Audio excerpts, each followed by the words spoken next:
할렐루야, 반갑습니다. 네, 이제 요한계시록을 은혜 가운데 잘 마쳤습니다. 그렇죠?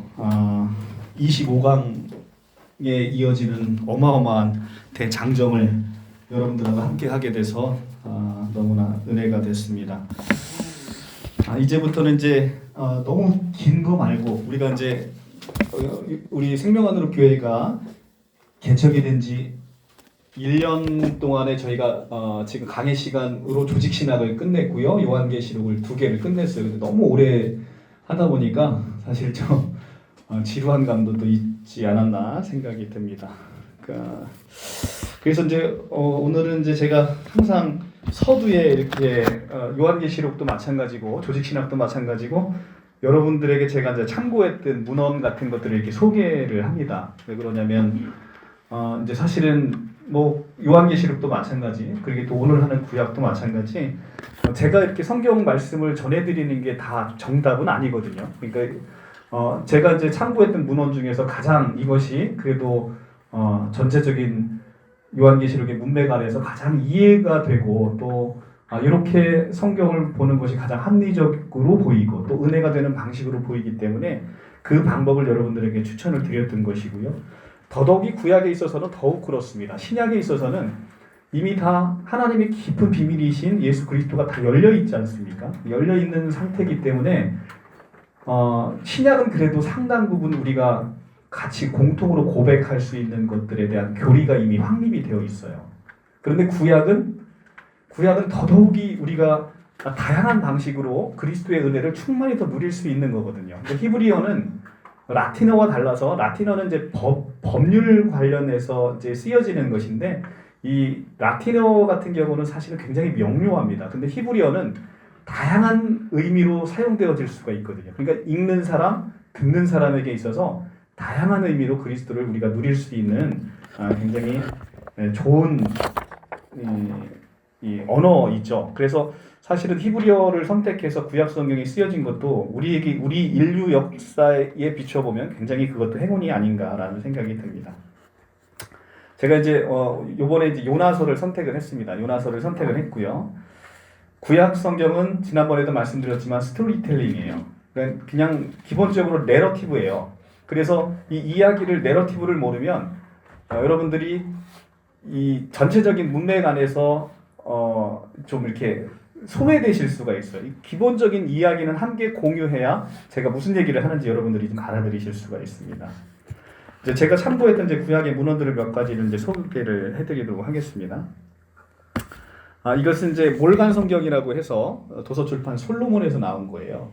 이 몰간, 이 캠벨 몰간이라는 분인데 이분이 누구냐면 제가 가장 존경하고 좋아하는 마틴 로이드 존스 목사님의 그 런던의 웨스트민스터 교회에 웨스트민스터 하니까 또 생각나는 분이 또 있죠. 또 웨스트민스터 그 교회에 웨스트민스터 그 교회 런던에 있는 교회예요. 이거는 런던에 있는 웨스트민스터 교회에 그 전임 사역자였었어요. 그러니까 이 교회는 얼마나 복된 겁니까? 전임 사역자가 구약의 아주 권위자인 캠벨 몰간인데다가 그 후임 목회자는 마틴 로이드 존스예요. 얼마나 위대하신 분들이 여기에 담임 목회를 하시니까 이 교회 참 복받은 교회인 것 같습니다. 그래서 캠벨 몰간의 구약 성경 연구에 대한 것 이 부분도 굉장히 좀 좋았었고요. 그 다음에 저희가 이제 이거는 이제 호서대학교에서 제가 그 구약할 때 신학대학원에서 많이 보는 건데 구약 예언서 신학이라고 해서 도널드 이 고웬, 이게 상당히 권위가 있는 책입니다. 그래서 도널드 이 고웬이라는 구약 예언서 신학 서적 이것을 참고를 했고요. 그 다음에 이제 존 H 스택이라는 분인데 이 구약 신약이라고 해서 존 H 스택이라는 분인데 이분은 칼빈 신학대학교의 구약학 그 교수셨어요. 그래서 칼빈 신학대학이라고 하면 제가 이제 왜 이 책을 또 보냐면 칼빈 신학 지난번 조직 신학에서도 좀 봤습니다만 조직 신학에서도 칼빈 대학교에 있는 책을 제가 여러분에게 소개를 드렸는데 일단 기본적으로 칼빈 대학교는 이제 장로교에서 얘기하는 가장 우리나라의 보수적인 개혁 신학이라는 부분을 여러분들에게 좀 소개를 하고 싶어서 이렇게 말씀을 예, 그래서 소개를 시켜드리는 거고요. 그 다음에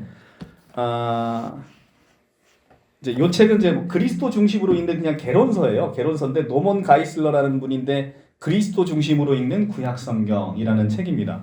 이것은 우리가 이제 구약 성경을 읽으면서 구약 성경을 단지 그냥 내러티브나 스토리텔링으로만 이해를 하면 성경을 잘 못 보는 거예요. 예수 그리스도께서 요한복음 5장 29절에 말씀하시기를 너희가 성경에서 영생을 얻는 줄 알고 성경을 상고하거니와 이 성경은 나에 대해서 증거하는 것이다. 이렇게 말씀을 하십니다. 그때의 이 성경이라 함은 신약 성경을 얘기하는 건 아니죠. 신약 성경이 쓰여지지 않았으니까. 그죠? 그러면 그때 요한복음 5장 29절에 얘기하시는 그 성경의 이 성경이라고 할 때는 바로 이 구약 성경을 얘기하고 있거든요. 그러니까 구약 성경의 가장 중심이 되는 것은 뭐냐면 이게 예수님 이야기라는 거예요.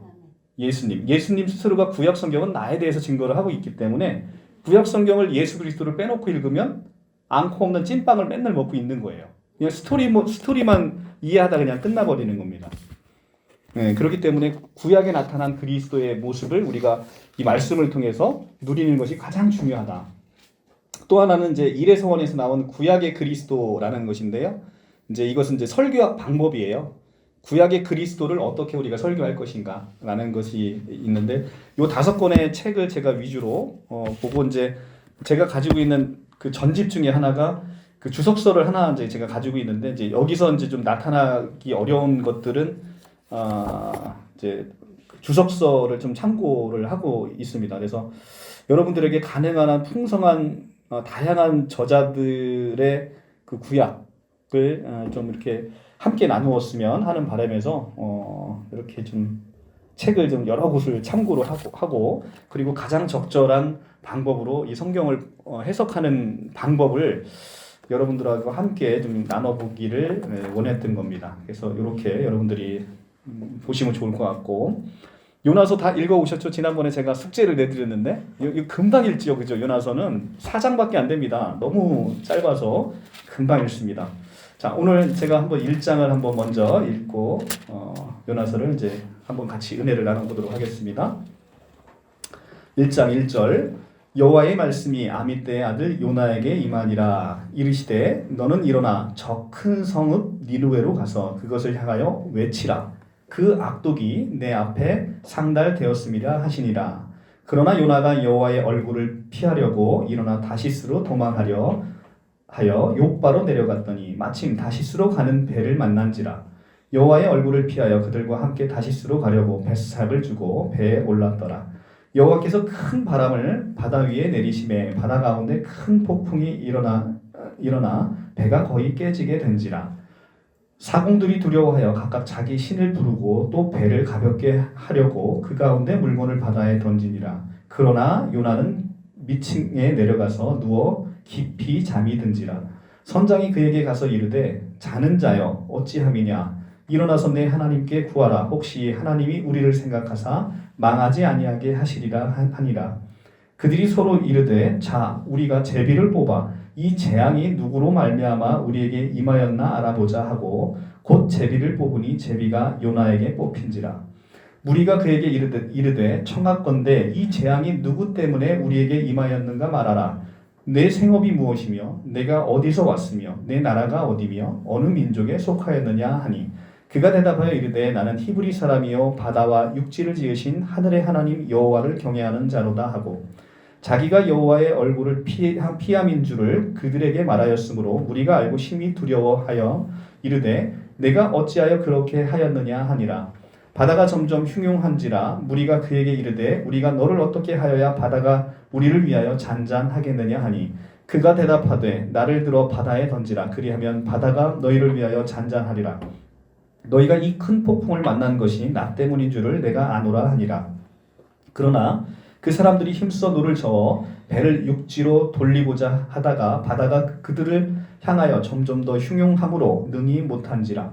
무리가 여호와께 부르짖어 이르되 여호와여 구하고 구하오니 이 사람의 생명 때문에 우리를 멸망시키지 마옵소서. 무죄한 피를 우리에게 돌리지 마옵소서. 주 여호와께서는 주의 뜻대로 행하심이니이다 하고 요나를 들어 바다에 던짐에 바다가 뛰노는 것을 곧 그친지라.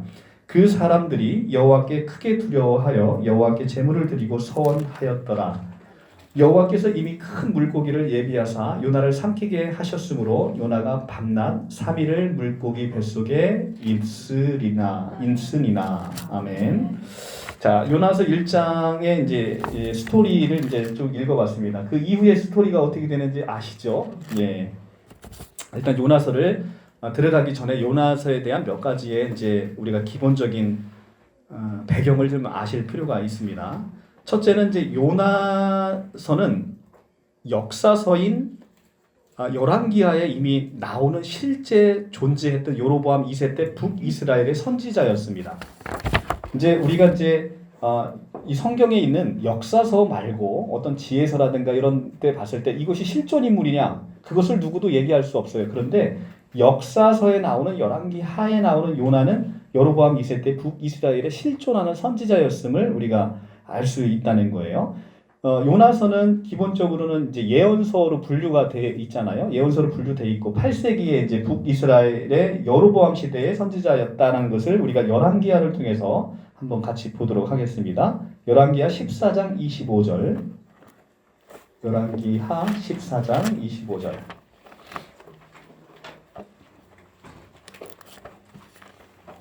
열왕기하 14장 25절. 구약 586조를 보겠습니다. 24절도 이따가 볼 거기 때문에 24절부터 제가 한번 봉독해 올릴게요. 여호와 보시기에 악을 행하여 이스라엘에게 범죄하게 한 느밧의 아들 여로보암의 모든 죄에서 떠나지 아니하였더라.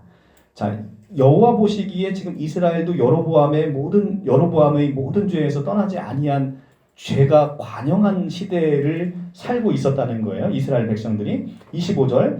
이스라엘의 하나님 여호와께서 그의 종 가드헤벨 아미떼의 아들 선지자 요나를 통하여 하신 말씀과 같이 여로보암이 이스라엘 영토를 회복하되 하맛 어기에서부터 아라바 바다까지 하였으니.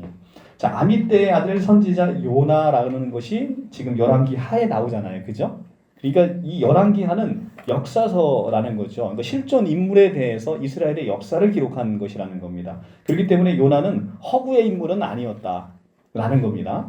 그러니까 요나서의 얘기가 사실은 인간의 상식으로는 좀 이해되지 않기 때문에 이 요나서를 그냥 어떤 문학적인 입장에서 우리가 이해를 할 것이냐, 아니면 이것도 어느 정도의 역사적으로 실존했던 이야기가 구전돼서 내려온 것이냐, 이거에 대해서는 설왕설래하지만 우리가 이제 이 요나서의 기본적인 것은 열왕기하에 나오는 여로보암 2세 때 북이스라엘에 있었던 선지자 중에 한 사람의 이야기이기 때문에 이것이 그냥 마냥 허구로 있는 문학적인 기법으로만 기재되어 있는 것은 아니라는 거예요.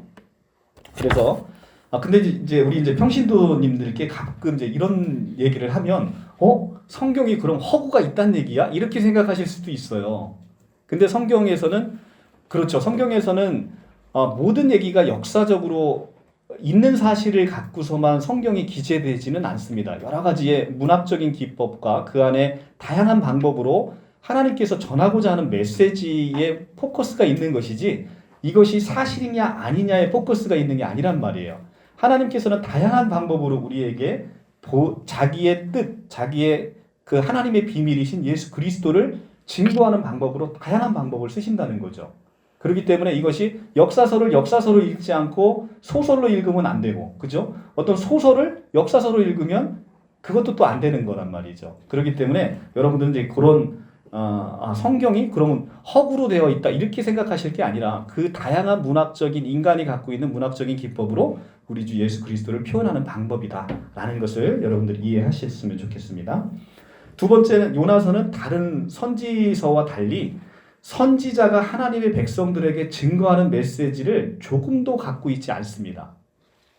다른 선지자들은 하나님께서 선지자에게 엄청난 전하는 메시지를 가지고 있어요. 그래서 그 선지자들이 가가지고 엄청나게 떠들어댑니다. 그런데 이 요나서는 그렇지 않다는 거예요. 이 책은 한 이야기이고 그 이야기 자체가 메시지예요. 그러니까 요나의 삶 자체가 그냥 하나의 메시지고 그 메시지가 바로 이 요나서의 그냥 주된 주제라는 겁니다. 그리고 그것은 니느웨를 위해서 기록됐다라기보다는 이스라엘의 편협한 선민 사상을 질책하기 위해서 기록이 됐다는 거죠. 그러니까 하나님의 사랑, 이 하나님의 사랑을 감히 이스라엘은 자기 백성으로 국한시켜 버렸단 말입니다. 근데 그것을 하나님은 요나서를 통해서 굉장히 그 이스라엘을 고발시키고 있습니다. 그 요나서는 결코 주인공 요나에게 초점이 맞춰져 있지 않다는 겁니다. 그 처음에 말씀하시는 분도 여호와시고요. 마지막에 말씀하시는 분도 여호와십니다. 첫 장 요나서 1장 1절 보면 여호와의 말씀이 아미떼의 아들 요나에게 임하니라 라고 해서 처음에 말씀하시는 분도 여호와시고요. 마지막에 가시면 4장 11절에 가시면 하나님께서 말씀하십니다. 말씀하시는데 내가 어찌 아끼지 아니하겠느냐 하시니라 라고 얘기를 하면서 마지막으로 말씀하시는 분도 여호와십니다.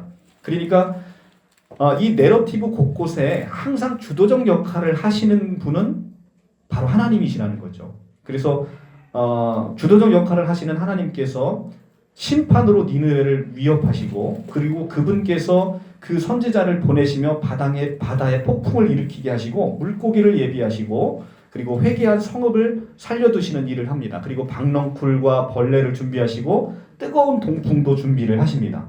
그리고 그분께서 요나 선지자를 책망도 하십니다. 그리고 요나의 기도마저도 요나가 이제 물고기 뱃속에서 기도하십니다. 그런데 그 기도마저도 하나님께서 주도적인 역할을 하고 있음을 우리가 요나서를 깊이 보면 보이게 된다는 거죠. 그래서 이상과 같이 요나서의 내러티브는 요나서의 그 요나 선지자의 사역을 서술한 게 아니라 야훼 하나님의 행동에 대한 내러티브다라는 거예요. 그러니까 요나 자체에 포커스가 맞춰진 게 아니라 요나를 통해서 야훼 하나님의 행동, 야훼 하나님의 얼마나 크신 사랑 이런 것에 초점이 맞춰져 있는 내러티브라는 겁니다. 자, 이런 이제 큰 배경을 깔고 자 이제 이 하나님께서 행동하시는 야훼 하나님의 행동이 어떻게 이제 요나를 통해서 펼쳐지는지를 이제 한 절 한 절 보도록 하겠습니다. 여호와의 말씀이 아미떼의 아들 요나에게 임하니라 하시되라고 있습니다. 여기서는 우리가 두 가지의 두 명의 이름이 나오는데 첫째는 우리가 이제 구약에 있어서 누구누구의 아들 할 때 항상 북의 혈통을 따라가죠. 그래서 아미떼의 아들 요나, 그러니까 요나라는 이름은 흔할 수 있어요. 그러니까 누구누구의 아들 이렇게 우리가 여호수아 이름을 갖고 있는 사람이 많잖아요. 그러니까 뭐 눈의 아들 여호수아 이렇게 특징을 하듯이 항상 그 아버지 이름을 따지는데 아미떼라는 것은 히브리어로 진리라는 뜻의 에미트라는 단어예요. 그래서 히브리어로 진리를 뜻하는 에미트의 아들 아미떼라는 거예요. 그러니까 아미떼의 이름이 진리라는 뜻인데 이 진리를 추구하는 이름이 그 이름 안에 포함이 되어 있어요. 그런데 정작 그 아미떼의 아들 요나는 진리를 전하는 것을 거부하게 되는 역설을 보여주는 거예요. 아미떼의 아들이라는 이름을 강조함으로써 이 자의 운명은 뭐냐면 하나님의 진리를 전하는 자야 된다는데 하나님의 진리를 피해서 지금 어디로 갑니까? 니느웨로 가지 않고 다시스로 가버리잖아요. 그러니까 이 이름 속에 나타난 역설이 있다는 겁니다.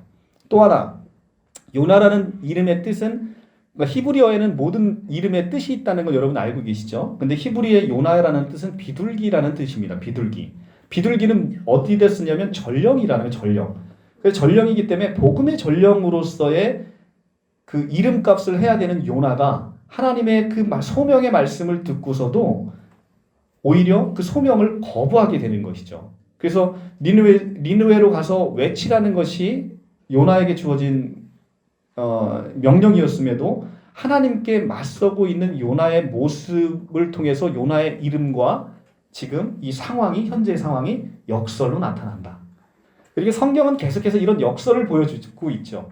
그러니까 우리가 십자가라는 것이 어떤 겁니까? 십자가라는 것이 인간이 하나님께 저지를 수 있는 가장 흉악한 죄악이 십자가의 죽으심이지 않습니까? 우리가 예수 그리스도를 십자가에 달려 죽게 만든 게 인간이 하나님께 거역할 수 있는 가장 심한 것인데 역설로 하나님이 인간에게 보여줄 수 있는 가장 큰 사랑은 인간의 그 가장 패역한 행위를 통해서 하나님의 가장 큰 사랑이 나타난다라는 겁니다. 이것이 성경에서 얘기하고 있는 놀라운 역설이죠. 그래서 성경은 이 역설을 통해서 인간의 한도 끝도 없는 패역함, 그리고 인간이 스스로 아무것도 할 수 없음을 보여주고 그 모든 것이 하나님의 은혜 가운데 내려지고 있는 이 모습을 역설로 계속 보여주고 있는 거예요. 그래서 이 역설을 통해서 나타나는 이 놀라운 하나님의 은혜를 우리가 계속해서 보지 않을 수가 없습니다. 그러니까 인간은 자기가 스스로 생각할 때 인간이 다 한 것처럼 보여요. 인간이 다 한 것처럼 보이는데 성경은 절대 그렇게 하고 있지 않죠. 인간의 가장 똑똑하다라고 생각하는 것을 가장 아둔한 자를 세우셔서 이 지혜 있다라고 하는 자들을 부끄럽게 만드는 것이 바로 복음의 원리지 않습니까? 고린도전서 1장에 나오는, 그죠? 그러니까 하나님께서는 가장 부족한 자를 세우셔서 가장 지혜롭다는 자를 부끄럽게 만드시듯 우리의 복음이라는 것은 인간이 상상할 수도 없는 방법으로 인간이 정말로 하나님의 지혜를 아무리 똑똑하다 하더라도 하나님의 지혜를 인간이 감히 이 발 아래 때만치도 따라갈 수 없는 그런 아주 나약한 것이 바로 인간이다라는 것을 우리가 볼 수 있습니다. 우리가 절대로 인간은 자기가 나약함으로 자기가 죄성으로 이렇게 보이지 않고서는 하나님께 나아갈 수가 없어요. 그죠? 우리가 의인이라고 생각하는 사람은 절대 하나님을 찾을 수가 없죠. 자기가 죄인임을 느끼고 자기가 죄인임을 고백할 때 비로소 하나님을 찾게 되는 것이 바로 인간이죠. 자, 그래서 이 이름에 나타난 그 역설을 우리가 한번 같이 봤고요. 너는 일어나 저 큰 성 니느웨로 가서 그것을 향하여 외치라. 그 악독이 내 앞에 상달되었음이니라 하시니라. 자, 니느웨는 아수르의 수도입니다. 아수르는 지금 이스라엘 백성을 그렇게도 괴롭히는 이방 민족이에요. 그런데 그 수도 니느웨로 가서 니느웨를 백성에게 외치라는 거예요. 너희 악독이 내 앞에 상달되었다. 이렇게 외치라고 얘기를 하는 겁니다. 그 니느웨의 회개를 통해서 이스라엘 백성을 깨우려고 하는 하나님의 큰 뜻이 여기에 숨어 있었던 거예요. 그러니까 하나님의 뜻은 니느웨의 회개도 회개지만 하나님의 주된 관심사는 그를 통해서 이스라엘 백성을 깨우려고 하는 하나님의 큰 뜻이 이 요나서에 숨어 있다는 거예요. 그래서 당시 이스라엘은 아까 우리가 읽었지만 열왕기 하에 보면 14장 24절에 이스라엘도 죄로 가득 찼다는 겁니다. 그러면 이 아시리아라는 니느웨를 통해서 나타나는 이 죄악을 이들이 회개하는 모습을 통해서 우리 참 백성인 이스라엘도 회개하기를 원하시는 것이 이 요나 선지자를 통해서 하나님께서 계획하신 큰 뜻이었는데 결국은 이제 요나는 그 자체의 명령을 거부를 하고 있었던 거죠. 이것에 대해서 왜 요나는 이제 사장에 보면 정말로 아주 극악맞게 하나님께 저항을 합니다. 왜 이렇게 요나가 니느웨에 이 말을 전하는 것을 굉장히 어려워했을까? 여기에는 두 가지 큰 견해가 있습니다. 그것은 이제 뒷장에 가면 제가 되게 은혜롭게 설명을 해드릴게요. 이 도널드 이 고엔의 그 생각과 여기 이제 존 H 스택의 그 두 분의 설명이 너무나 좀 이렇게 대조가 되는데 두 개 다 저한테는 되게 은혜가 됐어요. 여러분도 한번 고민해 보세요. 왜 그렇게 요나가 니느웨에 이 말 하나 말도 여러 개를 외치라고 하는 게 아니에요. 딱 하나예요. 40일이 지나면 니느웨가 무너지리라. 한국말로는 네 단어밖에 안 돼요. 그죠? 요 말을 전하는 게 뭐가 그렇게 어려워서 그렇게 뺀질거리고 안 가려고 하다가 물고기 뱃속에 들어갔는지 여러분들도 여러분의 상상력을 한번 발휘해 보시기 바랍니다. 자, 니느웨를 뭐라고 칭하냐면 큰 성읍이라고 칭합니다. 큰 성읍. 성경에서 크다라는 말은 주로 부정적인 의미로 쓰인다라고 제가 말씀을 드렸어요. 요한계시록에 가면 무슨 성이 나오죠? 큰 성 바벨론이 나옵니다. 계시록 18장 2절에 큰 성 바벨론, 큰 성 니느웨. 이 크다라는 말은 왜 부정적인 언어로 쓰이냐면 성이 크려면 기본적으로 뭐가 있습니까? 전쟁이 있어야 되죠. 억압이 있어야 됩니다. 착취가 있어야 됩니다. 이것이 바로 크다는 것으로 표시되는 아주 부정적인 언어들인 것이죠. 억압과 착취와 폭력과 죄악이 관영한 곳이 바로 큰 성이다라는 것의 의미예요. 그래서 성경에서 큰 성이다라고 했을 때는 부정적인 이미지로 많이 쓰이고 있는 것이죠. 자, 그래서 큰 성 니느웨라는 표현 속에 니느웨가 얼마나 이렇게 착취와 억압과 폭력이 관영한 것인지를 우리가 알 수가 있겠죠. 1장 2절에 그런 1장 3절에 그러나 요나가 여호와의 얼굴을 피하려고 일어나 타시스로 도망하려 하여 욥바로 내려갔더니 마침 타시스로 가는 배를 만난지라. 여호와의 얼굴을 피하여 그들과 함께 타시스로 가려고 뱃삭을 주고 배에 올랐더라. 여호와의 얼굴을 피하려고 지금 하고 있습니다. 자, 여호와의 얼굴을 피하려고 하는 이 장면이 어디서 여러분들은 여호와의 얼굴을 피한다라는 장면 속에 딱 오버랩되는 장면이 하나 있을 텐데, 이게 바로 뭐냐면 죄로 물들어 있던 사람이 여호와와의 관계를 피해서 숨어버리는 첫사람 아담의 모습을 우리가 연상할 수가 있는 거죠. 창세기 3장 8절에 이제 선악과를 먹고 나서 이제 죄에 빠진 아담이 하나님을 만나기가 이제는 부끄러운 거죠. 그러니까 이 무화과로 옷을 해입고 여호와의 낯을 피하고 있는 모습을 볼 수가 있죠. 마치 요나도 지금 하나님의 말씀을 거부하고 여호와의 얼굴을 피하는 모습이 마치 그 첫사람 아담을 우리가 연상을 할 수 있다는 거죠. 근데 이 첫사람 아담이 결국은 물고기 뱃속에 있다 나오면서 다시 이제는 새 아담으로 바뀌어버리는 모습도 함께 이제 보이게 됩니다. 그래서 첫사람 아담으로 보여지는 요나에게 있어서는 여호와의 얼굴을 피하는 본성적인 옛사람의 본성적인 모습이 나옵니다. 자, 다시스가 어딘지는 정확히 학자들도 몰라요. 근데 대략은 우리가 추정하기는 스페인 남부 해안에 있는 페니키아에 있는 식민 도시로 추정을 하고 있습니다. 그러니까 이사야서 23장 1절에서 7절에 의하면 이 다시스라는 도시는 히락의 성이었음을 알 수가 있어요. 이사야 23장에 자세히 나옵니다. 다시스는 히락의 성읍이었어요. 그래서 요나는 지금 하나님의 낯을 피해서 지금 어디로 간다? 히락의 성읍인 다시스로 가고 있다는 거예요. 그러니까 여호와의 낯을 피해서 우리가 갈 수 있는 것은 어디라는 겁니까? 세상에 희락이 가득한 곳, 죄악이 가득한 곳으로 여호와의 낯을 피해서 갈 수밖에 없는 거예요. 여호와의 낯을 피한다는 것은 우리의 실존이 이 세상 가운데 희락이 가득한 다시스의 모양으로 흘러갈 수밖에 없음을 성경은 보여주고 있죠. 그리고 요나는 지금 바다로 멀리 나가면 여호와의 낯을 피할 거라고 생각을 하고 있는 겁니다. 그렇죠? 그런데 여기서도 또 역설이 나와요. 성경은 계속해서 역설을 보여주고 있는데 요나는 지금 여호와의 얼굴을 피해서 지금 배를 타고 가려고 바다 가운데 나가면 여호와의 낯을 피할 수 있다라고 생각을 한다는 거예요. 그런데 지금 바로 옆절에 보시면 1장 9절에 가시면 그가 대답하되 나는 히브리 사람이요 바다와 육지를 지으신 하늘의 하나님 여호와를 경외하는 자로다라고 이렇게 고백을 합니다. 그러니까 여호와께서 바다와 육지를 지으신 하나님인 것을 요나는 고백하고 있어요. 그러면 바다와 하늘을 지으신 천지를 지으신 하나님 앞에서 자기가 바다로 나아가면 여호와의 낯을 피할 것이다 라고 생각을 하는 이 모순을 범하고 있다는 거죠. 어디를 가든 그곳에 여호와 하나님이 계심에도 불구하고 바다로 나아가면 자기가 여호와의 낯을 피해서 하나님께서 명하신 것을 자기가 피해갈 수 있겠다라고 생각하는 옛 아담의 모습이 그대로 나타난다는 거죠. 옛 아담은 이렇다는 거죠. 우리가 옛 아담으로 살 때 우리가 여호와의 낯을 피할 수 있다라고 생각을 하는데 결코 우리는 여호와의 손바닥 안에 다 올라와 있음에도 불구하고 우리는 그렇게 본다는 거죠. 자, 그래서 여호와의 낯을 피할 수가 없죠. 여호와의 낯을 피할 수가 없습니다. 자, 그리고 하나님이 바다와 육지를 만드신 하나님 여호와로 고백을 하면서 이렇게 아이러니컬하게도 이 하나님으로부터 도망치는 요나의 모습을 우리가 볼 수가 있죠. 그런데 이제 중요한 것은 여기에 욥바로 내려갔는데 마침 다시스로 가는 배를 만난다는 거예요. 마침.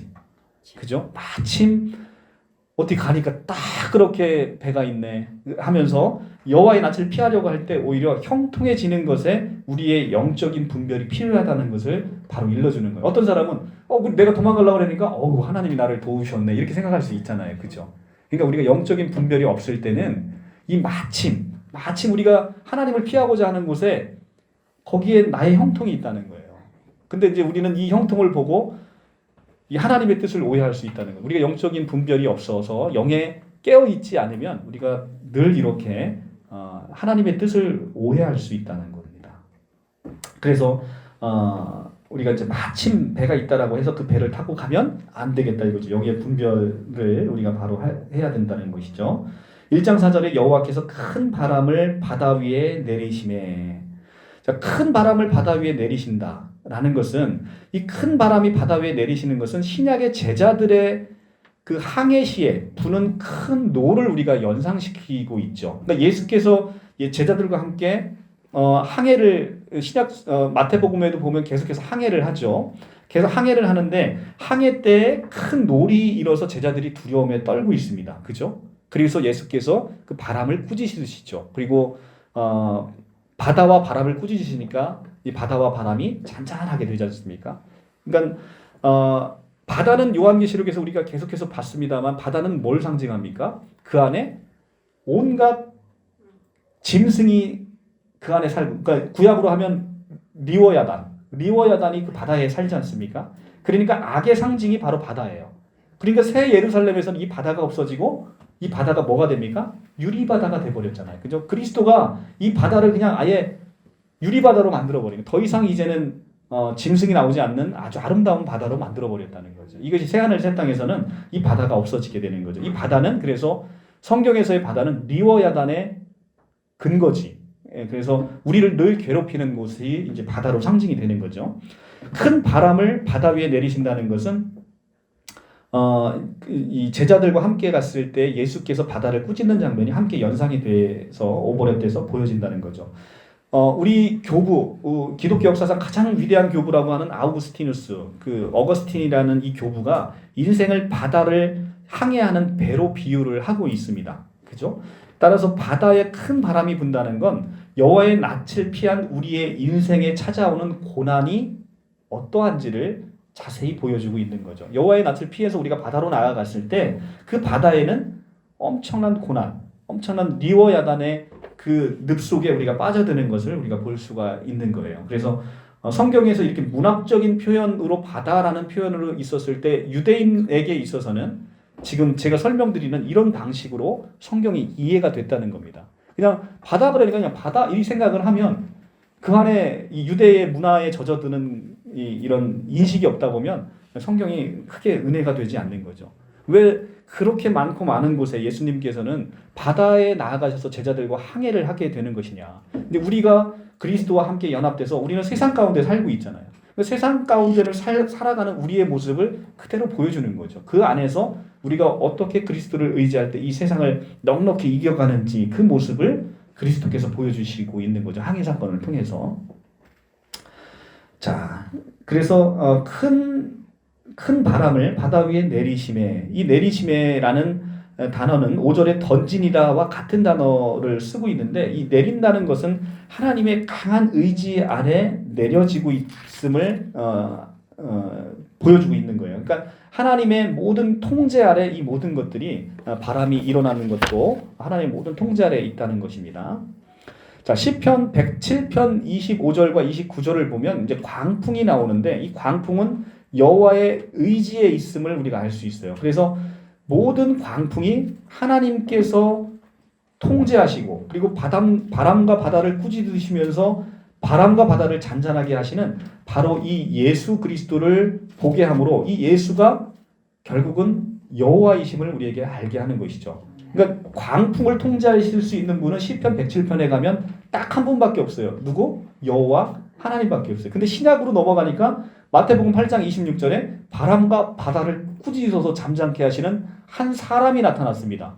바로 예수 그리스도인데, 이 예수 그리스도가 구약에서 얘기하는 여호와이심을 우리가 그 장면을 통해서 알 수 있는 것이죠. 그래서 우리가 예수가 누군지를 아는 것, 이것은 너무너무 중요하다. 예수께서 여호와 되심을 고백하는 것은 너무 중요합니다. 우리 신천지에 빠지신 우리 그 가족분을 두고 계신 분들은 제가 상담할 때 보면 예수가 여호와임을 죽었다 깨어나도 고백하지 못합니다. 예수가 하나님이심을 고백하지 못해요. 예수가 창조주임을 고백하지 못합니다. 너무너무 안타깝죠. 그래서 이제 그 골로새서 1장에 가면 1장 16절인가 17절에 가면 그가 만물을 창조하시되 이렇게 나옵니다. 그가 만물을 창조하시되, 여기서 그가 누구예요? 라고 물어보면 예수. 예수가 뭐 했대요? 만물을 창조하셨대요. 그러니까 창조자예요, 피조물이에요. 그러면 한자 고민하다가 피조물이요 이렇게 얘기를 하면 가족분들이 이제 억장이 무너지십니다. 그러니까 초등학교 유치원생도 알 수 있는 것들에 대해서 그 세뇌가 그렇게 무서운 거예요. 여호와께서 예수께서 만물을 창조하신 창조주라는 것을 우리가 고백하는 건 너무 중요하다. 여호와를 창조주로 고백할 때, 예수를 창조주로 고백할 때 그 예수를 끌어내리려는 어떤 시도에도 우리가 그 예수께서 여호와임을 고백하는 순간 그것을 우리가 막아낼 수 있는 거예요. 그러니까 우리는 기독교 역사상 계속해서 나타나는 모든 이단은 예수가 여호와 되심을 계속해서 부정하고 있고요. 예수가 하나님 되시고 창조주 되심을 계속 부정하는 시도였던 거예요.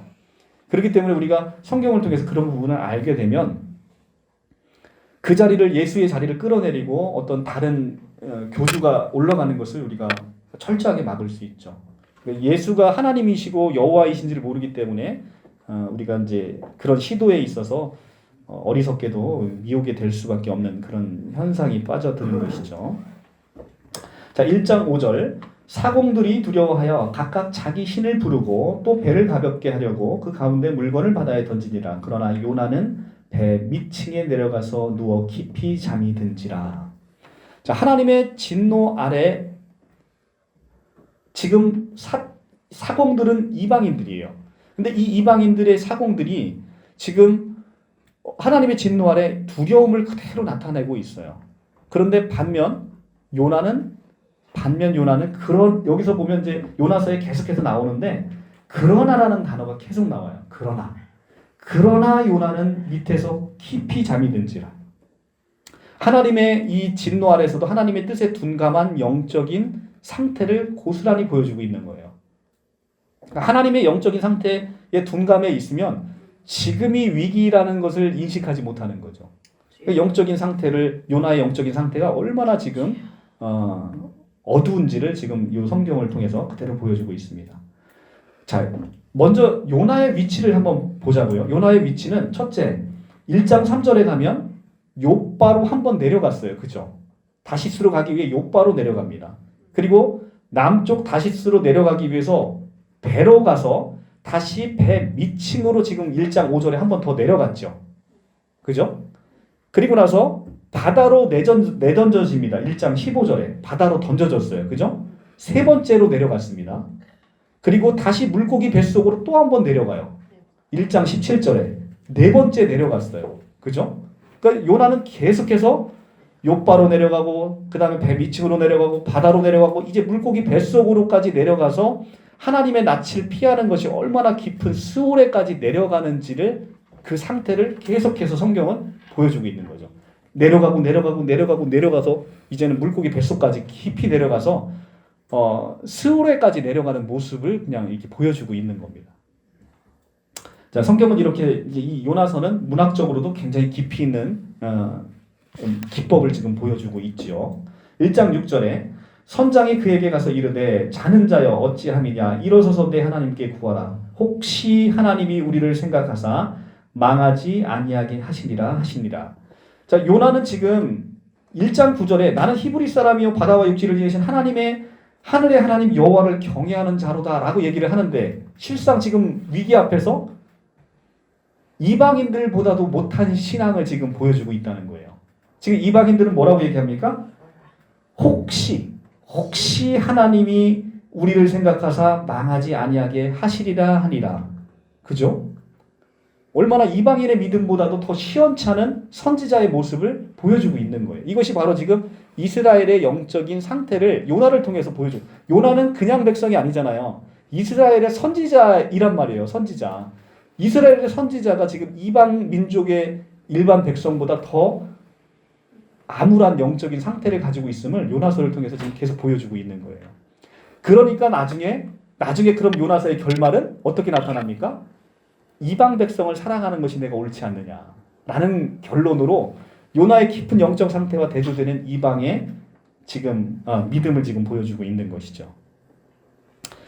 자는 자여 일어나서라는 것은 이방의 선장을 통해서 요나는 지금 하나님 앞으로 지금 소환되고 있는 겁니다. 이방인 선장을 통해서 자는 자여 일어나라 라는 것에 이방인 선장을 통해서 말씀하시는 하나님의 음성을 여러분들 들으셔야 된다는 거죠. 하나님의 음성을 들으시면 이 하나님 앞으로 소환되고 있는 바로 요나의 영적인 상태를 함께 우리가 이 문학적인 기법을 통해서 볼 수 있는 거예요. 이방인과 요나의 믿음을 여기서부터 비교하기 시작해서 이방인의 믿음은 점점 더 깊어지고 있습니다. 15절에 가면 이방인의 믿음은 어디까지 이르냐면 여호와께 기도를 합니다. 그죠? 여호와께 기도를 하고 그 다음에 이방인들이 여호와께 제물을 드리고 서원까지 하게 됩니다. 16절에 가면. 그러니까 이방인들은 여호와께 기도를 하게 되고 그리고 여호와께 제물을 드림으로 이방인의 믿음은 혹시 했던 믿음에서 이제는 제물까지 드리는 믿음으로까지 점점 나아갑니다. 그런데 아까도 얘기했지만 요나는 배 밑층으로 내려갔다가 욥바로 내려갔다가 배 밑층까지 내려갔다가 이제는 바다에 던져지죠. 그 다음에 더 한 번 물고기 뱃속까지 쑥 내려가는. 그러니까 요나의 하강과 이방인들의 믿음의 상승이 교차해서 보여지는 거죠. 이것을 여러분들 보셔야 되는 겁니다. 이 교차에서 나타나는 이들의 믿음의 비교. 그죠?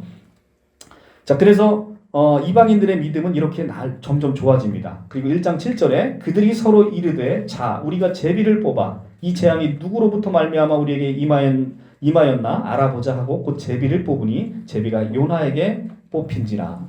자, 제비를 뽑는 것은 단지 운을 점치는 게 아니라 하나님께 모든 주권을 맡기는 방법으로 시행이 되고 있는 거예요. 하나님께 모든 주권을 맡기는 겁니다. 그래서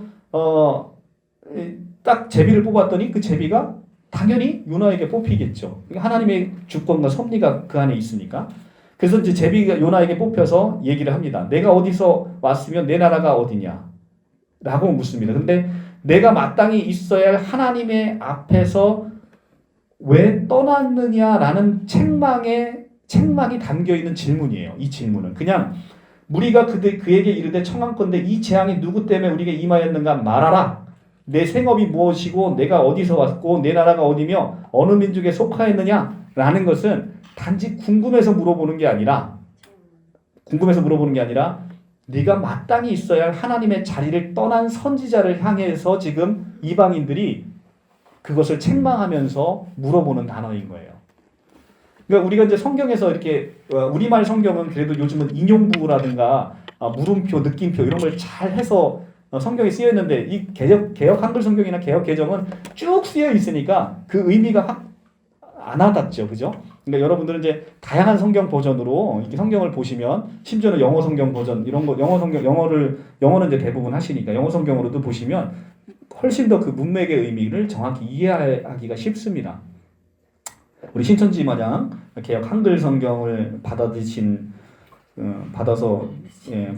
분이 계셔서 그것만 보면은 이제 성경을 풍성하게 은혜를 누리지 못하죠. 자, 1장 8절에서 내가 어디서 왔으며 내 나라는 어디냐라는 것은 이제 책망이 이제 포함된 질문이라고 제가 말씀드렸고 1장 9절에서 대답을 합니다. 대답하여 이르되 나는 히브리 사람이요 바다와 육지를 지으신 하늘의 하나님 여호와를 경외하는 자로다 하고 바다와 육지를 지으셨다는 건 하나님이 천지 안에 계신다라는 하나님의 천지 안의 내재성을 지금 설명을 하고 있습니다. 그리고 하늘의 하나님이라는 단어는 하나님의 초월성을 나타내고 있죠. 그러니까 하나님의 내재성과 하나님의 초월성이 이 한 문장 안에 다 들어있는 거예요. 그러니까 하나님은 온 우주 안에 깃들어 계시고 그 다음에 온 우주를 운행하시는 분이시다. 하나님의 내재성과 하나님의 초월성이 이 한 문장 안에 다 들어있죠. 1장 10절에 자기가 여호와의 얼굴을 피한 줄을 그들에게 말하였으므로 무리가 알고 심히 두려워하여 이르되 내가 어찌하여 그렇게 행하였느냐 하니라. 1장 10절의 말씀이 결론은 1장 8절의 질문에 하고 싶었던 얘기예요. 근데 자기 입으로 고백하게 만들고 비로소 이제 책망을 하는 거죠. 그래서 1장 10절은 선원들의 질문을 통해 요나는 자신의 행동을 의식하게 되고 자각하게 되는 거예요. 그러니까 이 문제의 자각이 결국은 회개의 시작으로 이어지고 바로 돌아서는 순간 구원이 시작되고 있습니다. 그러니까 1장 10절은 1장 8절에서 사실은 이 얘기를 1장 10절의 얘기를 하고 싶었던 거예요. 이방인들은. 그런데 1장 9절에서 그 대답을 먼저 끌어내므로 문제의식을 요나를 통해서 자각하게 만들고 요나가 이 대답을 통해서 내가 있을 곳에 있지 않았구나 라는 회개가 시작하게 되고 이 회개의 시작을 통해서 바로 구원이 시작되게 되는 것을 보여주고 있는 거예요. 그래서 우리는 늘 먼저 우리의 문제는 뭡니까? 우리가 하나님 없이는 아무것도 할 수 없는 존재라는 거. 우리가 죄악 가운데 늘 거하고 있다는 거. 우리가 늘 죄인이라는 것을 고백하기 시작할 때 우리는 구원이 시작되고 회개가 시작돼서 구원이 시작되고 우리의 의의 첫 발이 내딛게 되어 있는 것이죠. 이제 이 모습을 우리가 보게 되는 겁니다. 그래서 입으로 시인하는 것은 너무너무 중요하다. 입으로 시인하는 것이 얼마나 중요한지를 우리가 볼 수 있습니다. 자, 잠시 우리 로마서로 한번 갔다 와 봅시다. 로마서 10장.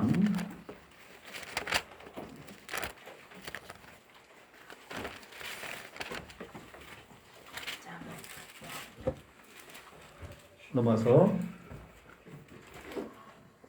10장 9절부터 내가 만일 내 입으로 예수를 주로 시인하며 또 하나님께서 그를 죽은 자 가운데서 살리신 것을 내 마음에 믿으면 구원을 받으리라.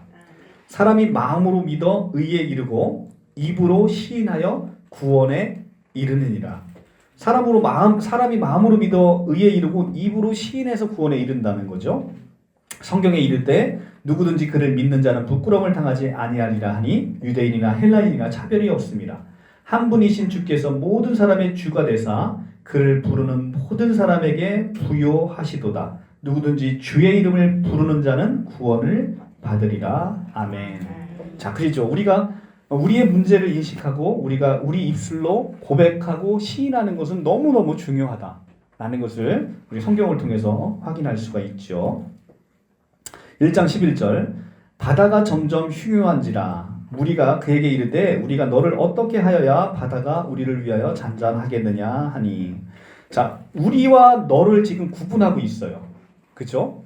자, 다시 한번 나를 들어 바다에 바다가 흉흉한지라 무리가 이르되 우리가 너를 어떻게 하여야 바다가 우리를 위하여 잔잔하게 하겠느냐. 우리와 너를 지금 구분하고 있어요. 그러니까 위기가 닥치면 나타나는 아담의 본성과 속성이라는 거죠. 그러니까 요나는 예수 그리스도의 모형으로 볼 때 요나는 지금 우리를 위해 바다에 던져지는 있는 거예요. 그런데 그래서 예수가 우리를 위해서 십자가를 지게 되는 이 예형의 모습으로 지금 요나가 나타나는 것인데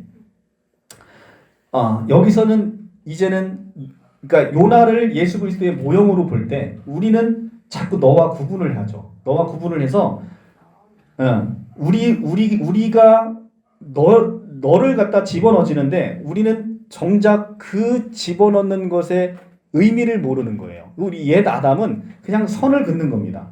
그런데 지금 성경은 뭐라고 얘기하고 있냐면 그리스도께서 우리와 계속해서 연합을 시키고 있지요. 그러니까 옛 아담은 그리스도와 우리를 계속 분리시키고 있어요. 그런데 새 아담이신 그리스도는 새 아담 안으로 우리를 다 끌어들여서 연합시키심으로 우리와 이제는 뗄래야 뗄 수 없는 그런 관계를 형성을 하는 거예요. 그래서 지금 요나가 예수 그리스도의 모형으로 볼 때 요나가 바다에 던져지는 건 우리를 위해서 그는 실로 우리의 질고를 지고 우리의 슬픔을 당하였거늘 우리는 생각하기로 그는 하나님께 징계를 받아 채찍에 맞는다 이렇게 생각한다는 거잖아요. 이사야 53장에 그죠? 그러니까 우리의 인식은 늘 우리의 옛사람의 인식은 그리스도를 온전히 보지 못하는 거예요. 그는 실로 우리의 질고를 지고 우리의 슬픔을 당하였는데 우리는 그냥 하나님께 징계를 받아 벌 받는다 생각한다는 거죠. 이것이 바로 우리 옛 아담의 본성인 거예요. 우리와 너를 구분하는. 그런데 그리스도는 십자가 안에서 놀라운 연합을 우리에게 하고 계신다는 거죠. 자, 이 대목을 보면 이제 또 하나 생각나는 것이 뭐냐면 요한복음 11장 50절에 가면 그 해의 대제사장인 가야바의 입을 통해서 이런 얘기를 합니다. 한 사람이 백성을 위해 죽어서 온 민족이 망하지 않게 되는 것이 너희에게 유익한지를 생각하지 아니하는도다 라고 얘기를 합니다. 근데 가야바는 사실은 그런 진리인식이 있는 사람이 아니에요. 그런데 그 해의 대제사장이 누구였냐면 가야바였던 거예요. 가야바의 입을 통해서 예수께서 이루시는 성취를 자기도 모르는 사이에 자기가 얘기를 하는 거죠. 이것이 이제 성경에서 나타나는 아주 굉장한 신비예요. 그러니까 자기도 모르는 사이에 자기가 고백을 하는 거죠. 이것이 이제 성경에 나타나는 놀라운 그 문학적인 기법이라고나 할까요? 하여튼 놀라운 사람의 그 악독한 가야바의 입을 통해서 복음이 선포되게 하는 그런 놀라움이 있는 거죠. 1장 12절에 그가 대답하되 나를 들어 바다에 던지라 그리하면 바다가 너희를 위하여 잔잔하리라 너희가 이 큰 폭풍을 만나는 것이 나 때문인지를 내가 아노라 하니라. 자, 1장 9절에 통해서 지금 요나는 이미 그 이방 민족을 통해서 자기가 입술로 자기의 고백을 합니다. 그죠? 그러면서 이미 회개가 시작이 된 거예요. 이미 회개가 시작이 됐단 말이죠. 그랬더니 지금은 뭐라고 얘기하냐면 나 때문인지를 내가 아노라. 이건 선지자다운 모습을 지금 보여주고 있는 거죠. 그죠? 요나가 이제는 선지자다운 모습을 보여주고 있습니다. 책임을 지는 모습이 보여지고 있는 거예요.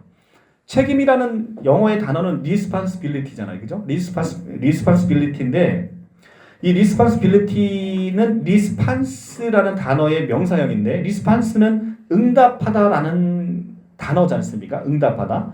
여기서 나온 단어가 이게 책임이라는 건데 그러면 책임이라는 것은 결국은 응답하고 반응하는 데서 나온다는 거예요. 이 책임이라는 것은. 그래서 응답하고 반응하는 데서 나오는 건데 누군가의 고통에 지금 응답하는 것을 책임이라고 한다는 겁니다. 누군가의 고통에 응답하는 것. 그러니까 인간이 된다는 것은 타자의 고통에 민감하게 반응하는 이 반응하는 것에서 책임이라는 게 나온다는 거예요.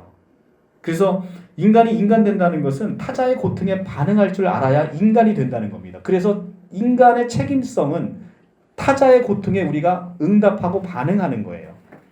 그래서 그것의 극치를 보여주는 것이 바로 예수의 십자가의 죽으심이라는 거죠. 예수의 십자가의 죽으심은 온 인류의 고통에 하나님이 반응하시고 응답하신 가장 놀라운 사건이라는 겁니다. 이것이 바로 십자가의 응답, 십자가의 그 인간의 고통에 대한 반응이라는 것이죠. 이것이 바로 하나님께서 인간에게 줄 수 있는 가장 큰 사랑, 인간은 하나님께 베풀 수 있는 가장 사악한 행동, 그를 통해서 하나님께서는 가장 크신 은혜를 인류에게 베푸셨다라는 겁니다. 자, 이로 인해서 사중 오중으로 내려가는 요나의 영혼이 내려가는 동시에 자신의 죄를 자각하면서 이제는 상승이 되는 그런 시작이 이제는 이제 깃들게 되는 것이죠. 요나는 계속 사중 오중으로 계속 내려갑니다. 지금 밑으로 내려가면서 아까 9절부터 시작한 회개를 통해서 이제는 다시 상승으로 올라오게 되는 그런 일이 이제 보여지게 될 거라는 거죠. 1장 14절, 13절. 그러나 그 사람들이 힘써 노를 저어 배를 육지로 돌리고자 하다가 바다가 그들을 향하여 점점 더 흉용함으로 능히 못한지라. 자, 인간의 의지와 노력으로 해결될 수 있는 문제가 아니라는 겁니다. 구원이라는 것은 인간의 의지와 노력으로 해결될 수 있는 문제가 아니라는 거예요. 인간은 때때로 자신의 노력으로 세상을 맞서려고 하는데 이것은 옛 아담의 본성이고 이로써는 백전백패하게 된다는 거예요. 인간의 노력으로 어떻게 구원에 이를 수가 있습니까? 인간이 할 수 있는 것은 오직 나에게 구원의 소망이 없음을 고백하고 우리 주 여호와 하나님 예수 그리스도를 찾게 되는 거예요. 이것이 바로 우리 구원의 유일한 방법입니다. 인간의 힘으로서는 아무것도 구원에 이를 수 없다는 것을 성경은 계속 보여주고 있죠. 우리 조상 아브라함이 무엇으로 의롭다함을 얻었겠느냐라고 로마서 4장에서 얘기하잖아요. 행위로냐? 아니다. 믿음의 의로다라고 얘기를 하는 거죠. 우리가 믿음으로 말미암아 의롭게 되는 것이고 그리스도로 말미암아 의롭게 되는 것이지 인간이 잘나서 인간이 열심히 노력해서 인간의 어떤 그 종교적인 행위로 구원에 이를 수가 없다는 거죠. 오늘 아침에도 오늘 목사님이 귀한 말씀을 전해줬는데 우리의 예배를 통해서 우리가 예배를 드림으로 우리의 공로를 자꾸 쌓는다고 생각해요. 우리가 헌금함으로 우리가 봉사함으로 어떤 하나님 앞에 공로를 쌓는다 생각한다는 거죠. 근데 하나님이 돈이 없으십니까? 하나님이 영광받지 못해서 하나님께서 이 죄 많은 인생들의 영광을 받으셔야 그분이 사실 수 있는 분은 아니잖아요. 그러니까 하나님이 뭐 돈이 없어서 여러분들의 돈을 요구하십니까? 전혀 그런 거 아니거든요. 근데 그분의 이미 영광에 여러분들을 부르셔서 참여시키시는 거죠. 그러니까 여러분들이 이곳에 스스로 오신 것 같지만 절대 스스로 오신 게 아니잖아요. 그죠? 그러니까 여호와께 이 걸음을 인도하신 거죠. 그래서 여호와께서 인도하신 걸음. 그러니까 너희가 나를 택한 게 아니라 내가 너를 택하여 세웠다라고 얘기를 하지 않습니까? 그래서 우리의 노력과 우리의 힘으로써 구원에 이르는 것이 아니라 인간의 의지와 노력으로는 아무것도 할 수 없음을 지금 요나서의 이 선장들 힘써 노를 저 배를 육지로 돌리고자 하였는데 바다가 그들을 향하여 점점 더 흉흉함으로 능히 못한지라. 예수 그리스도 없이 우리가 아무리 노력해봐야 바다로 예표되는 리워야단을 우리가 당할 수가 없다는 거예요. 리워야단을 당할 수 있는 유일한 힘은 바로 예수를 의지하는 것. 그분이 이미 뱀의 머리를 밟아버림으로 이미 나약한 사탄이 되어버린 바로 그것을 우리가 의지하는 것. 이것이 바로 유일한 우리가 살 길이다라는 것을 지금 요나서는 보여주고 있습니다. 자, 그래서 1장 14절 무리가 여호와께 부르짖어 이르되 여호와여 구하고 구하오니 이 사람의 생명 때문에 우리를 멸망시키지 마옵소서. 무죄한 피를 우리에게 돌리지 마옵소서. 주 여호와께서는 주의 뜻대로 행하심이니이다 하고, 자, 비로소 이제 본인들이 하다 안 되니까 이제는 누구를 불러요? 여호와를 부르짖게 되는 거예요. 자, 이방인들이 여호와를 부르짖는다. 이것도 너무나 놀라운 믿음의 전진이지요. 그렇죠? 그런데 이 믿음의 전진과 요나의 믿음, 아까 계속해서 내려가는 요나의 믿음이 지금 교차해서 보여지고 있는 겁니다. 여호와를 지금 부르짖고 있어요. 여호와께 구하고 구하오니 자기 생명을 구해달라는 거예요. 그런데 이 이방인의 믿음은 너무나 진리인식에 낮죠. 그죠? 이게 무죄한 피를 우리에게 돌리지 마옵소서.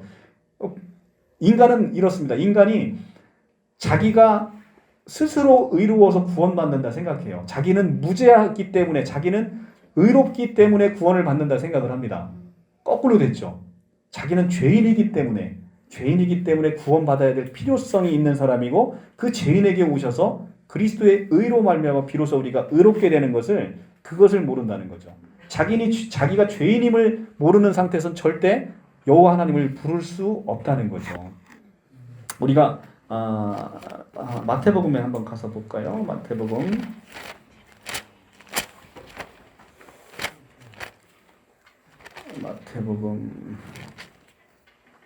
9장 12절 9장 12절 13절 마태복음 9장 12절 13절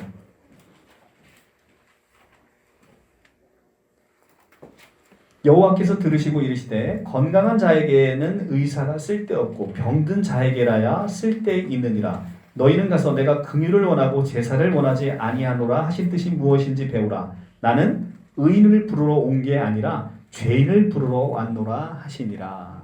아멘. 그죠? 자, 하나만 더 볼까요? 누가복음 18장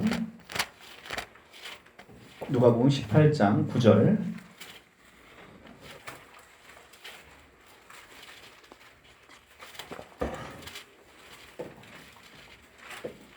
126조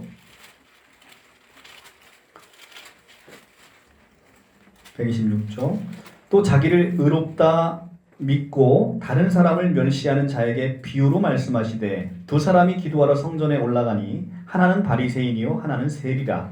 바리새인은 서서 따로 기도하여 이르되 하나님이여 나는 다른 사람들 곧 토색 불이 간음을 행하는 자들과 같이 아니하고 이 세리와도 같이 아니함을 감사하나이다. 나는 일해에 2번씩 금식하고 또 소득의 11조를 드리나이다 하고 세리는 멀리 서서 감히 눈을 들어 하늘을 쳐다보지 못하고 다만 가슴을 치며 이르되 하나님이여 불쌍히 여기소서 나는 죄인이로소이다 하였느니라. 내가 너희에게 이르노니 이에 저 바리새인이 아니고 이 사람이 의롭다 하심을 받고 그의 집에 내려갔느니라. 무릇 자기를 높이는 자는 낮아지고 자기를 낮추는 자는 높아지리라 하시니라. 아멘. 자, 성경은 계속해서 지금 뭘 보여주고 있어요? 우리가 생각하고 있는 가치관과 기준과 역전되는 모습을 계속 보여주고 있잖아요. 그죠? 우리가 죄인이라고 고백할 때 비로소 의인이 된다는 거예요. 우리가 의인이라고 생각하는 순간 우리는 늘 죄인의 나락으로 떨어져 있다는 거죠. 바리새인처럼 우리는 이렇게 바리새인처럼 생각하고 있지 않냐는 거죠. 나는 교회 가서 일주일에 꼬박꼬박 예배드리고 꼬박꼬박 헌금하고 꼬박꼬박 봉사하는데 내 삶은 왜 요 모양 요 꼴이 나요? 라고 얘기를 우리가 기도하는 순간 우리는 무슨 신앙생활을 하고 있는 거예요? 바리새적 신앙생활을 하고 있는 거죠.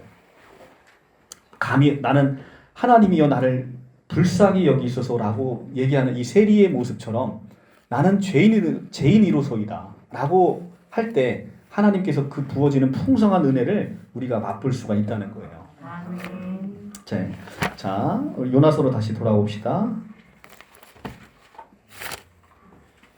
1장 15절. 요나를 들어 바다에 던짐에 바다가 뛰노는 것이 곧 그친지라. 한 사람의 속죄로 던져짐으로 말미암아 바다가 잠잠해지고 고요해지는 거예요. 이 요나가 지금 누구를 예표하고 있습니까? 바로 우리 주 예수 그리스도를 예표하고 있는 거예요. 이 한 사람이 바다로 던져짐으로 말미암아 이제 모든 사람이 이제는 평안을 누리게 되는 것이죠. 자, 고린도 후서를 가볼게요. 고린도 후서 5장.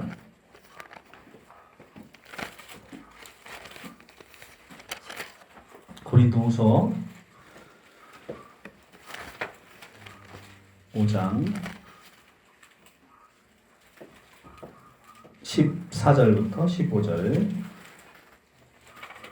그리스도의 사랑이 우리를 강권하시는도다. 우리가 생각하건대 한 사람이 모든 사람을 대신하여 죽었은즉 모든 사람이 죽은 것이라. 그가 모든 사람을 대신하여 죽으심은 살아있는 자들로 하여금 다시는 그들 자신을 위하여 살지 않고 오직 그들을 대신하여 죽었다가 다시 살아나신 이를 위하여 살게 하려 함이니라. 아멘. 그쵸. 한 사람이 죽으심으로 모든 사람이 죽었다는 거예요. 로마서 6장에 나오는 얘기랑 똑같은 얘기죠.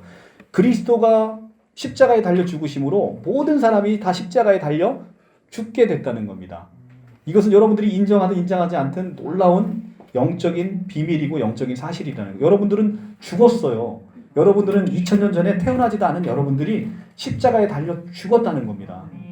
이 놀라운 고백이 여러분들에게 있어야 되는 거예요. 그러니까 제가 지난주에 제시펜 루이스 영국의 웨일즈 대 부흥운동의 시발이 됐던 제시펜 루이스의 십자가의 도를 읽어봤는데 거기서도 계속해서 그 얘기를 하는 겁니다. 십자가의 도를 우리는 그리스도의 한 사람이 죽음으로만 이해해서는 절대 안 된다는 거예요. 그러니까 지금 요거를 한번 같이 보고서 일단 요 설명 마치고 오늘 말씀을 맺도록 하겠습니다. 일단 이사야서를 먼저 볼게요. 이사야 53장 4절 1033쪽.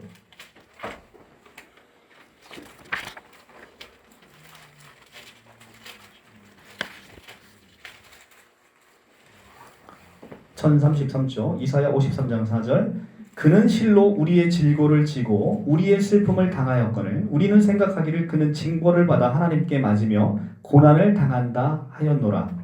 그가 찔림은 우리의 허물 때문이요 그가 상함은 우리의 죄악 때문이라. 그가 징계를 받음으로 우리가 평화를 누리고 그가 채찍을 맞음으로 우리는 나음을 받았도다. 아멘. 자, 우리는 실로 그는 우리의 질고를 지고 우리의 슬픔을 당하였는데 우리는 생각하기를 그는 징벌을 받아 하나님께 맞으며 고난을 당한다 이렇게 생각을 한다는 거예요. 그런데 이것에 보다 전진된 그 영적인 진리가 로마서를 통해서 사도 바울이 우리에게 알려주는 바입니다. 로마서 6장. 여러분들이 이 십자가의 도를 정확히 이해하셔야 풍성한 은혜를 누릴 수가 있습니다. 6장 3절.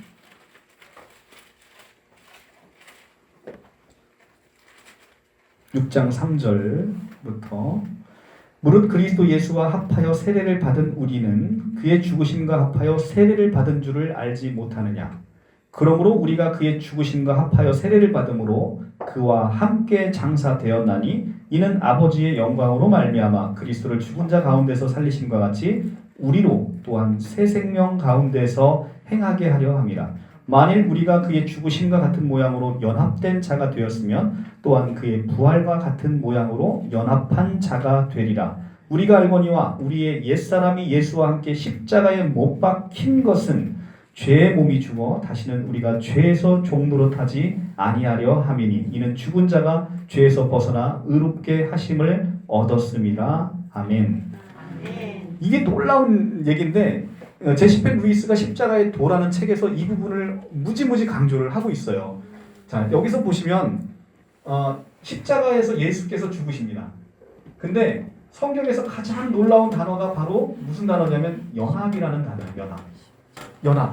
연합이라는 단어는 내가 그리스도와 함께 연합됐다는 거예요. 근데 중요한 건 예수는 2000년 전의 사람이잖아요. 우리는 지금 2020년을 살고 있단 말이에요. 2000년 전에 계신 분이고 2020년을 살고 있으니까 무려 시간적 간격으로 2020년의 시간적 간격이 벌어져 있다는 거예요. 근데 어떻게 내가 예수와 연합되어질 수 있느냐라는 거죠. 그러니까 이것을 이제 아우구스티누스의 고백록에 나오는 영원한 현재라는 그 시간을 이해를 하지 못하시면 이해가 안 되는 거죠.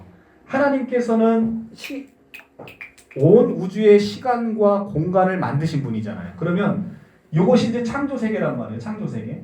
창조세계 밖에 계실 수 있는 분이잖아요. 우리 하나님께서는. 그죠? 우리 하나님께서는 창조세계 밖에 계시니까 아담의 사건과 십자가 2000년 전의 사건과 지금의 사건을 영원히 동시적으로 보실 수 있다는 거예요. 동시적으로. 그죠? 시공간을 벗어나 있을 수 있기 때문에.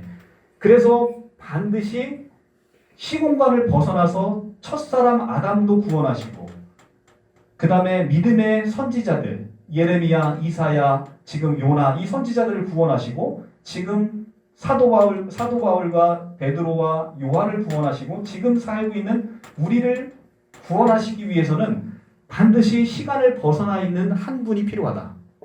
그래서 우리의 구원자는 반드시 시공간을 벗어나야 되는 하나님이셔야 되는 당위성이 여기서 나오는 거예요. 사람이 구원자가 될 수 없는 이유가 바로 여기서 나오는 거죠. 그래서 나는 여호와라 나 외에는 구원자가 없다라는 이사야 43장 11절의 말씀에서 여호와 외에는 구원자가 될 수 없는 거예요. 그러니까 반드시 여호와이어야만 시공간을 벗어나서 구원자이실 수 있다는 거죠. 근데 하나님이기만 하면 또 구원자가 될 수 없다는 겁니다. 왜냐하면 재물적격이 없잖아요. 재물적격이. 재물은 너희가 선악과를 먹는 날에는 정령 죽으리라라는 죽어야 되는 사람이 나오는데 이 죽어야 되는 것을 짐승으로는 안 된다는 거예요. 짐승으로는. 그럼 누구 해야 되는 거예요? 사람으로. 사람이 바로 죽어야만 되는데 우리가 직접 죽으면 우리는 생명이 끝나버리니까 안 되잖아요. 그러니까 사람으로 하나님이 사람으로 오셔서 직접 본인이 우리의 모든 영혼을 담으셔서 십자가에 달려 죽으심으로 우리의 모든 죄가 사해졌다는 거죠. 그래서 예수 그리스도는 참 하나님이시고 참 사람일 수밖에 없는 것이 하나님이 아니면 온 인류를 구원할 수 없고 사람이 아니면 재물적격이 없기 때문에 이 예수는 참 하나님이시고 참 사람이어야만 되는 거예요. 그러니까 우리 총회장님이 구원자가 될 수 없는 이유는 본인 스스로가 하나님이 아니래잖아.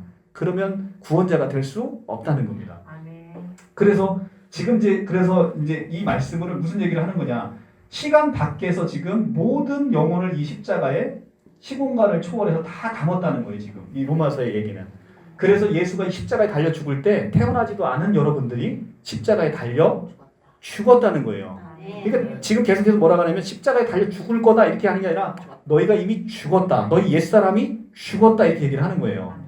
그래서 예수께서 십자가에 달려 부활하실 때 다 담고 죽었으니까 살릴 때도 다 담았던 그 영혼들을 함께 다 살리셨다.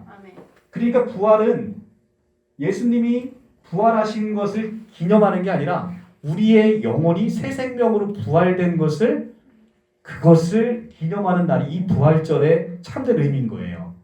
여러분들 예수님이 하나님이신 그분이 잠시 죽었다 살아나신 게 무슨 의미가 있냐고요. 여러분들이 부활한 것이 가장 은혜로운 날이 이 바로 부활절이라는 겁니다. 근데 부활하셨는데 이 부활을 그냥 여러분들을 그냥 죽고 부활하시게 만든 게 아니라 여러분의 옛 생명을 다 멸하시고 여러분에게 새 생명을 주셔서 부활했다. 새 생명. 그죠? 여기 보면 6장 지금 6장 4절에 우리로 또한 새 생명 가운데 행하게 하려 하심이라라고 해서 새 생명 나오지요. 이 새 생명 여러분들은 그냥 생명으로 부활한 게 아니라 새 생명으로 부활시켰다. 근데 이 새 생명이 무슨 생명? 다른 말로 예수 생명. 예수 생명은 예수가 하나님이시고 여호와심으로 이들의 이 예수의 생명은 우리가 가지고 있는 피조물의 생명과 같다 다르다? 다르다. 그러면 예수의 생명은 창조주의 생명. 창조주의 생명이 꺼질까요? 안 꺼질까요? 안 꺼지죠. 영원히 꺼지지 않는 그 생명. 그러니까 여러분들은 이런 정도 생각하시면 돼요. 여러분들이 개미로 있다가 사람이 된다라는 건 얼마나 피조물의 생명 중에서도 간극이 커요. 그죠? 하물며 피조물인 인간이 창조주의 생명을 갖는 건 원숭이가 사람이 된 것보다 더 놀라운 엄청난 변화다. 근데 이 예수 생명으로 여러분들에게 지금 부활을 시켰다. 라고 얘기를 하는 거예요. 근데 예수의 생명은 본질상 꺼지지 않는 생명으로 우리는 이 생명을 뭐라고 부른다? 영원한 생명이라고 부른다. 여러분은 영원한 생명이 그래서 예수 생명으로 말미암아 영원한 생명이 여러분들이 영생한다고 하니까 육체로 영생한다 이렇게 신천지들 생각하잖아요. 우리는 육체로 영생을 하면 지금 생명으로 영원히 사는 건데 이건 저주예요. 저주. 이건 저주예요. 예수의 생명. 그러니까 여러분들을 하나님처럼 영화롭게 해서 하나님의 생명을 주심으로 말미암아 그 생명으로 영원한 삶을 누리는 것. 이것이 성경에서 얘기하는 놀라운 인간의 피조물인 인간이 하나님처럼 이렇게 높아지게 만든 그 놀라움. 이것이 바로 성경에서 얘기하는 놀라운 우리의 본질적 변화를 얘기하고 있는 거예요. 이것이 성경에서 얘기하는 복음의 핵심 메시지인 거죠. 이것이 이제 제시 펜 루이스가 얘기하는 십자가의 도에서 얘기하는 이 그리스도와의 놀라운 연합. 내가 그리스도와 연합함으로 그리스도의 모든 것이 내 것이 되는 거. 여러분들 자녀분들 딸 낳으시면 딸 좋은 데 시집 보내고 싶잖아요. 왜? 그 남편 것이 다 자기 딸게 되는 거잖아요. 그 연합으로 말며. 하물며 사람의 연합도 그 정도인데 사람의 연합과는 비교할 수도 없는 이제는 뗄래야 뗄 수 없는 그리스도와의 연합. 이것은 그리스도의 모든 좋은 것, 그의 권위와 통치와 머리 대심과 이 모든 소유물이 다 내 것으로 되는 그리스도의 놀라운 신부가 됐다는 게 바로 이 복음의 놀라운 선포이지요. 자, 그래서 지금 1장 16절 1장 15절 한 사람의 속죄가 던져짐으로 바다가 잠잠하게 되는 것은 한 사람의 그리스도로 말미암아 모든 사람이 죽은 것으로 이렇게 되어버리는 하나님의 놀라운 계획이 이 아래에 있다는 거죠. 그 사람들이 여호와를 크게 두려워하여 여호와께 제물을 드리고 서원을 하였더라. 이 심판 이야기는 곧 이방인들로 하여금 여호와를 두렵게 하고 여호와를 경외하게 만드는 놀라운 믿음의 사건으로 바뀌어버렸다는 겁니다. 1장 17절 여호와께서 이미 큰 물고기를 예비하사 요나를 삼키게 하셨으므로 요나가 밤낮 3일을 물고기 뱃속에 있으리라. 자, 여호와께서 창조 세계에 대한 다스림이 여기서 나오게 되는 거죠. 물고기 뱃속은 지금 내 의지로는 무엇인가를 아무것도 할 수 없는 그런 상황을 물고기 뱃속으로 상징적으로 나타내 보여주고 있습니다. 니느웨라고 하는 것은 다곤신이라고 하는 것이 있는데 이 물고기 형상을 가진 어업의 신이라는 겁니다. 다곤신이. 그런데 이 어업의 신인 다곤신이 아시리아와 바벨로니아가 숭상을 해왔는데 요나가 물고기 뱃속에 있다는 것은 이 초강대국이었던 아시리아에게 삼켜지듯 어려움을 겪는 사람들의 고통으로 요나를 끌고 내려가서 그것을 경험하게 만든다라는 의미가 이 안에 이제 내포되어 있는 겁니다. 3일 동안 물고기 뱃속에 있잖아요. 근데 메소포타미아의 수메르 신화에 의하면 지하 세계로 내려갔다가 땅으로 귀환하는 데 걸리는 시간이 3일이라는 겁니다. 그래서 이것은 죽음의 자리에 내려갔다가 소생하는 시간이요. 그 다음에 변화의 시간, 죽고 거듭나는 시간이 바로 이 3일의 시간이라는 겁니다. 아브라함이 이삭을 번제로 바치기 위해서 걸어갔던 그 시간이 바로 3일의 시간이었어요. 창세기 22장 4절에 가면. 그리고 바로 우리 예수께서 죽고 부활하신 시간도 바로 이 3일의 시간이었던 겁니다. 이 시간은 바로 우리 옛사람이 죽고 우리가 변화되어 새로운 생명을 가지고 변화되는 시간이 바로 3일의 시간인 겁니다. 그리스도께서 우리에게 오셔서 우리 안에 태어나심으로 우리는 3일의 시간을 겪음으로 말미암아 이 예수 생명, 우리가 한 번도 가져보지 못한 창조주의 생명을 내가 가짐으로 말미암아 이제 하나님을 아버지라고 부를 수 있는 그 변화, 놀라운 변화의 시간.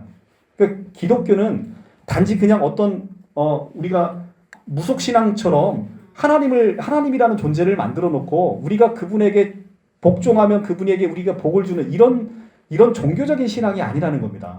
기본적으로 기독교는 가장 중요한 것은 변화의 시간, 그러니까 피조물의 생명을 가지고 있던 인간에게 하나님의 생명이 오셔서 이 인간, 나무 토막 같았던 이 죽어버린 인간에게 있어서 하나님의 생명이 불어넣어지는 것. 그래서 피조물에 지나지 않은 그 하찮은 인간을 하나님의 그 높은 지위로 상승시키는 것.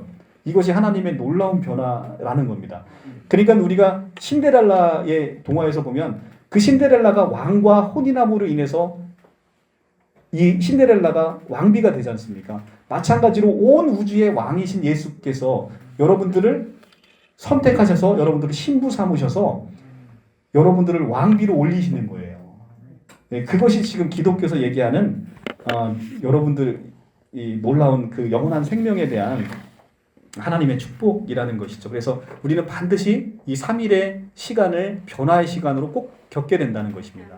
그래서 이 변화는 그런데 나의 의지와 노력으로 되는 것이 아니라 그리스도의 놀라운 새 생명, 이 새 생명이 우리를 그 놀라운 변화의 시간으로 끌고 간다는 거예요. 그러니까 우리는 하나님의 하실 일을 기대하게 되는 거고 하나님이 하실 일을 소망하게 되는 거고 그 하나님이 앞으로 나를 어떻게 끌고 가실지를 기대하고 소망하게 만드는 거예요. 지금의 내 모습은 너무 초라하죠. 그러니까 누구나 그렇습니다. 여러분, 저도 여러분도 다 마찬가지예요. 자기를 보면 너무 초라할 거예요. 그런데 이 초라한 나를 언젠가는 하나님의 아름다운 신부로 만들기 위해서 그분께서 끌고 가신다라는 그 약속을 신뢰함으로 우리는 앞으로 변화되어 있는 나의 모습, 변화되어 있는 나의 가정, 변화되어 있는 이 우리의 조국 이런 것들을 기대하게 되고 소망하게 되는 것. 이것이 이제 기독교가 얘기하는 핵심적인 메시지인 거죠.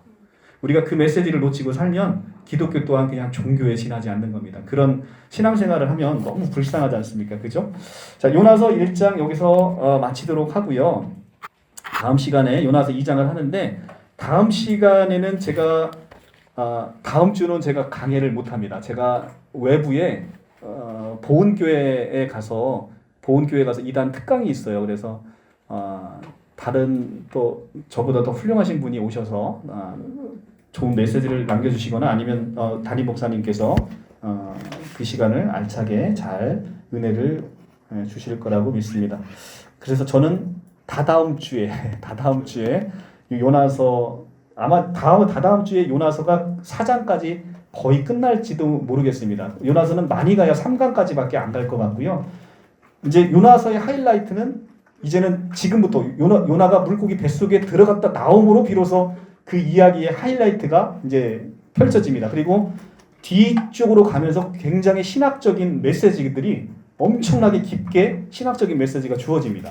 그러니까 오늘은 요나서를 가는 서두에 지나지 않아요. 근데 이것이 깊은 신학적인 의미로 쑥 내려가게 되는 그런 것들을 이제 다다음 시간부터 여러분들이 경험하시게 될 거예요. 네, 감사합니다. 기도하고 마치도록 하겠습니다.